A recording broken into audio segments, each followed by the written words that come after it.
प्रिय छात्र छात्राओं, कैसे हैं। मैं डॉक्टर धर्मेंद्र कुमार राम, सहायक प्राचार्य इतिहास लक्ष्मी नारायण, रामेश्वर संस्कृत महाविद्यालय, जयदेव पट्टी, दरभंगा। मैं आज पुनः ऑनलाइन टीचिंग हेतु उपस्थित हुआ हूँ और आज मैं शास्त्री प्रथम खंड के छात्र छात्राओं के लिए प्राचीन भारतीय इतिहास के अंतर्गत वैदिक काल के धार्मिक विचारों और कर्मकांडों के संदर्भ में आगे की कड़ी में हम लोग चर्चा करेंगे। बच्चों, पिछले क्लास में ऋग्वैदिक काल के धार्मिक विचारों और कर्मकांडों के संदर्भ में हम लोग ऋग्वैदिक काल और उत्तर वैदिक काल में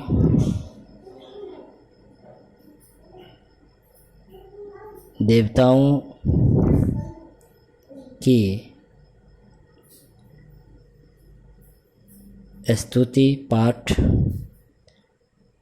और कौन कौन से प्रमुख देवता ऋग्वेद काल में थे और उत्तर वैदिक काल में कौन कौन से देवता थे, इसके संदर्भ में हम लोग चर्चा की। आज हम लोग वैदिक युग के धार्मिक विचारों और कर्मकांडों के संदर्भ में आगे की कड़ी में चर्चा करेंगे। उत्तर वैदिक काल में धार्मिक जीवन में सबसे महत्वपूर्ण जो परिवर्तन आया वह यह था कि अब देवताओं को प्रसन्न करने के लिए स्तुति पाठ की अपेक्षा मंत्र उच्चारण और यज्ञ करने जैसे कार्यों पर विशेष बल दिया जाने लगा, जिसके कारण ब्राह्मणों की प्रतिष्ठा में वृद्धि हुई। साथ ही ये जो विभिन्न प्रकार के यज्ञ कर्मकांड हो रहे थे, इन यज्ञों में बड़े पैमाने पर पशुओं की बलि दी जाती थी, जिससे पशु संख्या में दिन प्रतिदिन कमी आती गई।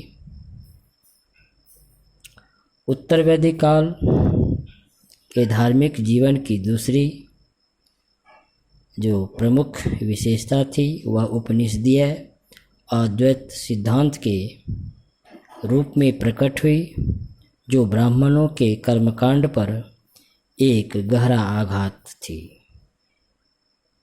यद्यपि उसके चिन्ह ऋग्वेद में भी तलाशे जा सकते हैं, जहाँ वेदों की आराधना करने वाले को स्वार्थी पुरोहितों के रूप में वर्णित किया गया है।